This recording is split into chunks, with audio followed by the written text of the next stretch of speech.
Preparing for a cybersecurity at Kyndryl interview? You've reached Candy Mentor, and this video is for you. We'll walk through 20 key questions you're likely to face. For each question you'll see a sample answer followed by the key points to cover. Subscribe, like, and share, and drop a topic request in the comments. Question 1. How would you respond to a suspected ransomware incident in an enterprise environment? I would first validate the alert, identify affected hosts, and activate the incident response plan. I would isolate compromised systems without destroying evidence, disable suspected accounts, preserve logs, and engage legal, communications, and business owners. Next, I would determine the attack path, remove persistence, patch exploited weaknesses, and restore from verified clean backups. I would maintain an executive timeline throughout. After recovery, I would conduct a post-incident review and improve controls, playbooks, and detection coverage. While answering, focus on detection, containment, evidence preservation, business continuity, stakeholder communication, eradication, recovery, regulatory obligations, and lessons learned through a documented incident response process. Question 2. Explain Zero Trust and describe how you would implement it for a Kyndryl enterprise client. Zero Trust assumes no user, device, or network location is inherently trusted. I would begin by inventorying identities, applications, data, and devices, then enforce strong authentication, least privilege, and device health checks. Access policies would be risk-based and continuously evaluated rather than granted permanently. I would add microsegmentation, privileged access management, and centralized telemetry across cloud and on-premises systems. I would implement this in phases, measuring reduced lateral movement and excessive privileges. Make sure to cover continuous verification, least privilege, identity controls, device posture, microsegmentation, policy enforcement, monitoring, phased implementation, and measurable risk reduction across hybrid environments. Question 3. How do you distinguish a true security incident from a false positive in a SIEM? I investigate the alert in context instead of judging its rule name alone. I examine the user, asset criticality, source and destination, timing, authentication history, process activity, and related events. I correlate SIEM data with endpoint telemetry, identity records, vulnerability information, and threat intelligence. A confirmed incident should have evidence of malicious intent or impact. If it is benign, I document the reason and tune the rule carefully, validating that tuning does not hide similar attacks. In your answer, talk about alert context, correlation, asset criticality, user behavior, threat intelligence, timeline analysis, enrichment, validation, tuning, and maintaining detection quality without creating blind spots. Question 4. What is your approach to designing a security operations center for a global managed services client? I would design the society around business risk, coverage requirements, and agreed service levels. The model would define Tier 1 triage, specialist investigation, threat hunting, engineering, and incident leadership responsibilities across regions.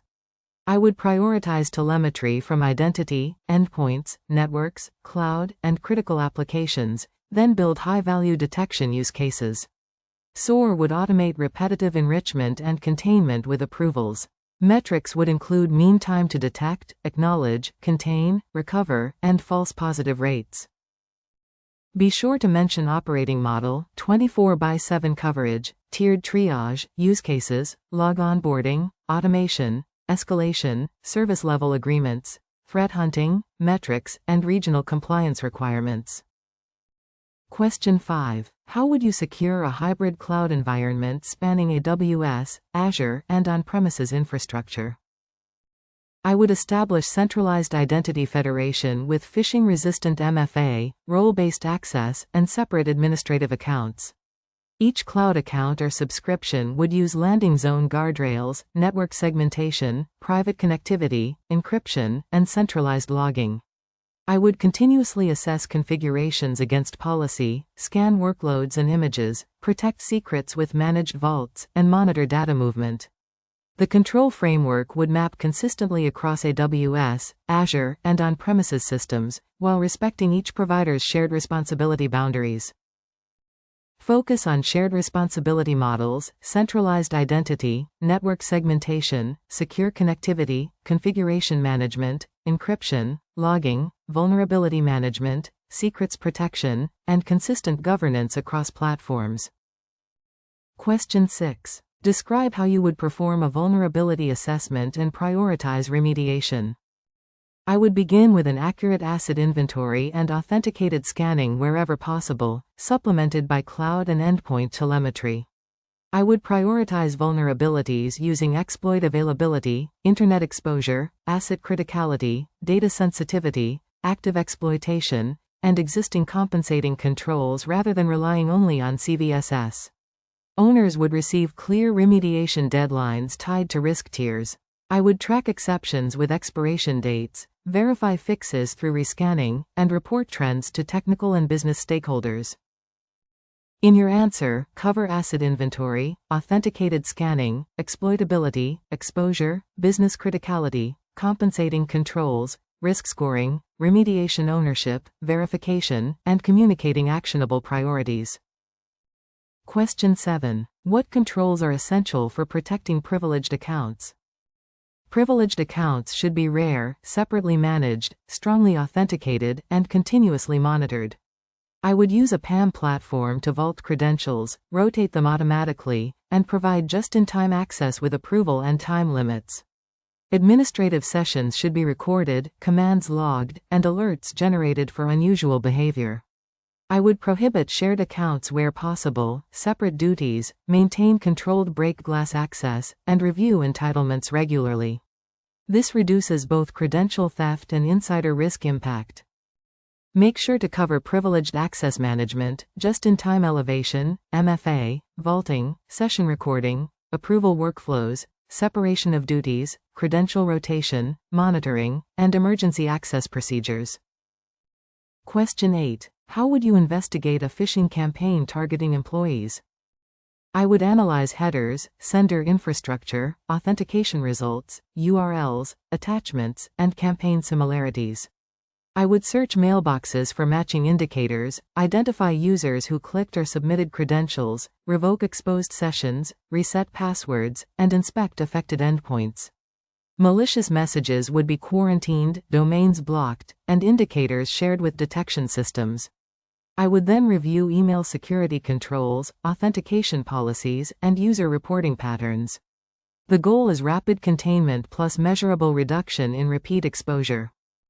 Discuss email header analysis, sender authentication, URL and attachment analysis, user impact, mailbox searches, endpoint investigation, containment, awareness, and preventing recurrence through layered controls. Question 9. Explain the difference between vulnerability scanning and penetration testing. Vulnerability scanning uses automated tools to identify known weaknesses across many assets, usually with broad and repeatable coverage. Penetration testing uses human analysis and controlled exploitation to determine whether vulnerabilities can be chained to achieve meaningful impact. Scanning is appropriate for continuous hygiene, penetration testing is periodic and scope-driven. I would use both, validating scanner findings through testing and feeding results into remediation, threat modeling, secure development, and compensating control decisions. While answering, distinguish breadth from depth, automated versus human-led techniques, validation of exploitability, scope, safety, reporting, frequency, and how both activities support a broader risk management program. Question 10. How would you secure an industrial or operational technology environment without disrupting operations? In OT, safety and availability often outweigh rapid change, so I would begin with passive asset discovery and consultation with plant operators. I would segment zones and conduits, restrict remote access through monitored jump hosts, enforce MFA, and remove unnecessary pathways. Detection should favor passive network monitoring and behavior baselines because aggressive scans can disrupt devices. Patching would follow tested maintenance windows, with compensating controls for legacy systems. IT and OT teams need shared response procedures. Be sure to mention safety and availability priorities, passive discovery, asset owners, segmentation, controlled remote access, allo listing, patch windows, monitoring, incident playbooks, and IT/OT coordination. Question 11. What is a strong security architecture for protecting APIs and microservices? I would start with an authoritative API inventory and classify data handled by each service. APIs should use strong service and user authentication, fine-grained authorization, TLS, schema validation, input sanitization, and rate limits. An API gateway can centralize policy, while workload identities and short-lived secrets protect service-to-service calls. I would add centralized logs, anomaly detection, dependency scanning, and threat modeling. Authorization must be enforced within services, not trusted solely to the gateway. Focus on API inventory, authentication, authorization, schema validation, rate limiting, secrets, service identity, encryption, gateway controls, runtime monitoring, and secure software development practices. Question 12. How would you integrate security into a DevSecOps pipeline? I would embed security checks where developers already work, beginning with threat modeling for significant changes. The pipeline would scan secrets, source code, dependencies, containers, infrastructure definitions, and deployed applications, using risk-based gates rather than blocking every low-risk finding. Findings should be actionable, routed to owners, and tracked to closure. I would provide secure reusable templates and fast feedback. Runtime monitoring and periodic testing remain necessary because pipelines cannot detect every configuration or business logic flaw. In your answer, cover threat modeling, secrets scanning, SAST, dependency analysis, container and infrastructure scanning, DAST, policy gates, developer feedback, exceptions, and production monitoring. Question 13. How do you assess whether a security control is effective? A control is effective only when it consistently reduces the intended risk. I would define its objective, expected behavior, scope, owner, and measurable outcome before testing it. Evidence might include configuration reviews, access samples, log coverage, tabletop exercises, or controlled attack simulations. I would measure prevention or detection coverage, response time, exceptions, and residual risk. If a control exists but produces no useful evidence or is routinely bypassed, I would redesign it. Make sure to discuss control objectives, evidence, testing methods, coverage, false positives, attack simulations, metrics, residual risk, ownership, and continuous improvement rather than assuming deployment equals effectiveness. Question 14. What should a cybersecurity risk assessment contain for a large enterprise client? A useful risk assessment connects technical exposure to business consequences. I would document critical processes, assets, data flows, threat actors, vulnerabilities, existing controls, and dependencies. For each scenario, I would estimate likelihood and impact using consistent criteria, then record inherent and residual risk. Treatment options might include mitigation, transfer, avoidance, or acceptance with an accountable owner and deadline. I would present prioritized decisions clearly, including assumptions, uncertainty, and expected risk reduction. Discuss business context, assets, threats, vulnerabilities, likelihood, impact, existing controls, residual risk, treatment options, owners, timelines, assumptions, and executive-ready reporting. Question 15. How would you protect sensitive data across its lifecycle? I would first discover and classify sensitive data, map where it is created, copied, processed, and shared, and eliminate unnecessary retention. Access would follow least privilege with strong identity controls and periodic reviews. I would encrypt data in transit and at rest, protect keys separately, and use tokenization where appropriate. DLP and behavior analytics can detect risky movement. Finally, retention schedules, immutable backups, audit trails, and verified deletion should cover the entire lifecycle. In your answer, cover discovery and classification, data minimization, access control, encryption, tokenization, DLP, key management, retention, monitoring, backups, and secure disposal. Question 16. How would you communicate a serious cyber risk to a non-technical executive? I would explain the risk in terms of business service, potential impact, likelihood, and decision deadline. For example, I might say that an internet-facing weakness could interrupt a critical customer process and expose regulated data. I would summarize evidence, acknowledge uncertainty, and present practical options with cost, time, residual risk, and accountable owners. Executives need a recommendation, not a vulnerability dump. I would provide technical details in an appendix for specialists. Be sure to mention business impact, likelihood, affected services, evidence, options, cost, urgency, decision ownership, uncertainty, and concise language instead of overwhelming leaders with technical detail. Question 17. What is threat modeling, and how would you apply it to a new enterprise application? Threat modeling identifies how a system could be abused before weaknesses become expensive to fix. I would diagram components, data flows, trust boundaries, identities, and sensitive assets, then consider attacker goals and capabilities.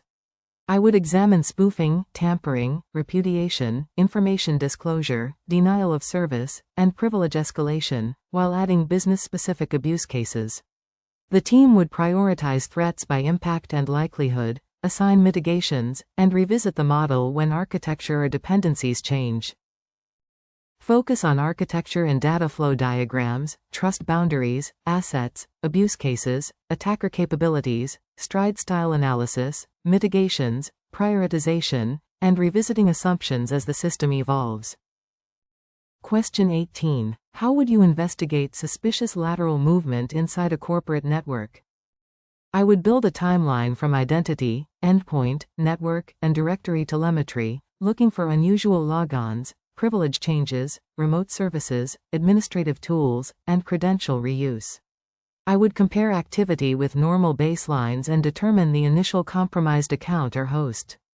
Containment could include isolating endpoints, disabling accounts, revoking tokens, and restricting protocols while preserving forensic evidence. I would scope every affected asset, remove persistence, rotate credentials, and strengthen segmentation afterward. Discuss timeline reconstruction, identity and endpoint telemetry, authentication patterns, administrative tools, segmentation, credential exposure, containment, scoping, eradication, and preserving forensic evidence. Question 19. How do you manage security and compliance requirements across multiple countries? I would establish a common control baseline, then map regional privacy, cybersecurity, sector, and contractual requirements to that baseline. Data residency, cross-border transfers, retention, breach notification, and monitoring restrictions require early legal and privacy input. I would document processing locations, approved transfer mechanisms, evidence ownership, and regional exceptions. Controls should be implemented consistently where possible, but local obligations must override convenience. Regular compliance reviews and auditable evidence keep requirements aligned with changing regulations. In your answer, cover data residency, privacy obligations, contractual requirements, control mapping, regional differences, evidence management, legal consultation, transfer mechanisms, and avoiding one-size-fits-all assumptions. Question 20. Tell me about a time you improved a cybersecurity process or control. In one environment, analysts spent too much time manually enriching endpoint alerts, delaying high-risk investigations. I mapped the workflow, identified safe automation steps, and built a SOAR playbook that gathered asset ownership, vulnerability status, identity details, and threat intelligence automatically. I added approval gates before containment and tested the process with analysts. Triage time fell significantly, while auditability improved through consistent records. The lesson was to automate repetitive work without removing human judgment from consequential actions. Be sure to structure the response with situation, measurable risk, actions, collaboration, obstacles, outcome, metrics, and a clear lesson that demonstrates ownership and continuous improvement. If you are still with us, congratulations, you are much ahead of the rest and serious about preparing for your interview. We hope we were able to add value to your preparation and create some helpful content. Do not forget to like and share this video. Your small act can do great things for us.